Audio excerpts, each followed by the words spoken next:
क्योंकि बहू झूठ नहीं बोलती। सुधा और राकेश के 3 बेटे थे।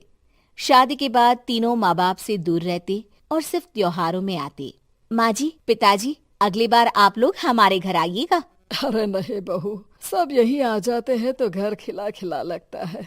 हाँ बहू, तू हमेशा बुलाती है तो जरूर आएंगे तेरे पास भी। हाँ हाँ, दीदी का घर बड़ा जो है, सब कुछ आपने शादी के बाद दीदी को ही तो दे दिया था। हमें भी दिया होता तो हम भी बड़ा घर लेते। क्यों सुनील? अरे नहीं नहीं, पापा ने सबको एक बराबर ही दिया है। छोटी बहू, क्या चाहिए तुम्हें, बोलो। वो आपके सोने की चेन वाली घड़ी है ना, वो अगर आप मुझे। तभी वहाँ मजली बहू भी आ जाती है। और मुझे ना आपका मंगलसूत्र कितना लंबा, सुंदर और भारी भी है। अरे हाँ हाँ, तुम दोनों को ही दूंगी बहू, चिंता ना करो। चलो अब खाना लगाओ, खाना खाया जाए। सभी मिलकर खाना खाते हैं कि पड़ोसन आ जाती है। अरे सुधा बहन, थोड़ी चीनी तो देना, घर में शक्कर नहीं है और मेहमान सर पर बैठे हैं। अरे छोटी बहू, चाची को शक्कर तो दे दो।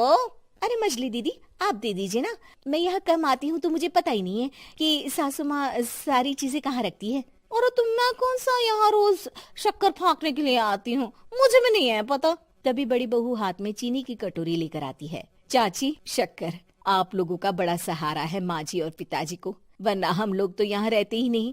आप जैसे पड़ोसी हैं तो हम निश्चिंत है। और जीती रहे बहू, अब तो ये घर पड़ोस कम परिवार ज्यादा लगता है। सुधा अपनी बड़ी बहू को देखकर बहुत खुश रहा करती थी। वो उससे अक्सर घंटों बात भी किया करती, लेकिन दोनों दूसरी बहुओं का भी वो समझती थी कि शायद छोटी है, वक्त आने पर संभल जाएंगी। समय आ जाता है जब सभी को वापस जाना होता है।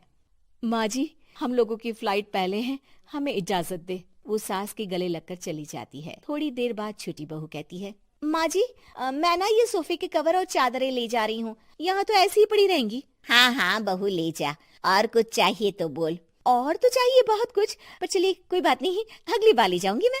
ऐसे ही मंजली बहू भी घर का बहुत सारा सामान ले जाती है। सभी के जाने के बाद सुधा राकेश से कहती है, घर कितना सूना लग रहा है ना। हाँ, और खाली भी। तुम्हारी दोनों बहुएं सब बटोर गई।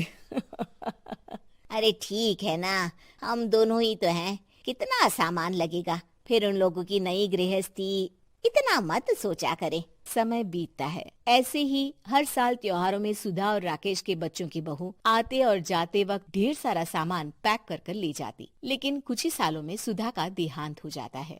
पिताजी, आप यहाँ अकेले क्या करेंगे, हम लोगों के साथ चलिए। अरे नहीं नहीं बहू, इस घर में सुधा की यादें हैं, मैं उसे नहीं छोड़ सकता हूँ। अब तुम लोगों की माँ नहीं रही।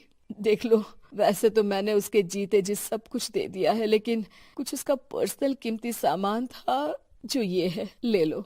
सामान में होती है एक घड़ी और एक मंगलसूत्र। माँ जी ने कहा था कि वो ये घड़ी मुझे देंगी। हाँ हाँ पिताजी, माँ ने सबके सामने ये घड़ी सरिता को देने के लिए कहा था। उठा लो सरिता माँ की घड़ी। अब क्या था, छोटी बहू फट से घड़ी उठा लेती है। और पिताजी, ये मंगलसूत्र तो माँ ने मुझे ही देने को कहा था, याद है ना। वो सभी की ओर इशारा करती है। तू भी ले ले ये हार बेटा, कोई बात नहीं। मंजली फटाक से हार उठा लेती है। ससुर बड़ी बहू की तरफ देखते हैं। तुझे क्या दूं बेटा? पिताजी, माँ ने एक चीज मेरे लिए भी रखी है। सभी के कान खड़े हो जाते हैं कि आखिर सास ने क्या रखा होगा बड़ी के लिए। अरे माँ जी तो दीदी से प्यार भी ज्यादा ही करती थी, हमेशा उनसे बात किया करती। जरूर कोई बड़ी और अपनी प्रिय चीज दी होगी दीदी को। और देख लेते हैं ना, वरना तो हम भी बराबर का बंटवारा करेंगे। हाँ हाँ, कर लेना बंटवारा।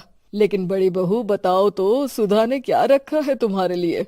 अभी तो हम लोग यही हैं पापा जी, जब जाने लगेंगे तो बता दूंगी। बड़ी बहू के मुंह से ये बात सुनकर बाकी दो बहुएं सोचने लगती हैं कि आखिर क्या है जो दीदी को सासू माँ देकर गई हैं। दीदी, ऐसा तो नहीं ना कि पूरे घर का आधा हिस्सा माँ बड़ी भाभी को देकर गई हो। तभी वहाँ ससुर आ जाते हैं। नहीं नहीं, ऐसा कुछ नहीं है। मकान तो तुम तीनों का बराबर से है। देखो, बड़ी बहू से तुम्हारी सास ज्यादा जुड़ी थी, न जाने क्यों घंटों बात किया करती थी। पता नहीं क्या देकर गई है उसे। और ससुर जी, आपको क्या पता, चालाकी से पूरे घर के पेपर में साइन करवा लिए हो, या फिर कोई छुपा गहना। आखिर मकान पूरा तो आपने सासू माँ के नाम ही कर रखा था ना। अब घर में ये सस्पेंस बन जाता है कि आखिर बड़ी बहू क्या लेकर जाएगी। फिर वो दिन भी आ जाता है जब बड़ी बहू के जाने का समय हो जाता है। बेटा, परसों तुम चली जाओगी, बताया नहीं, माँ ने तुम्हें क्या दिया?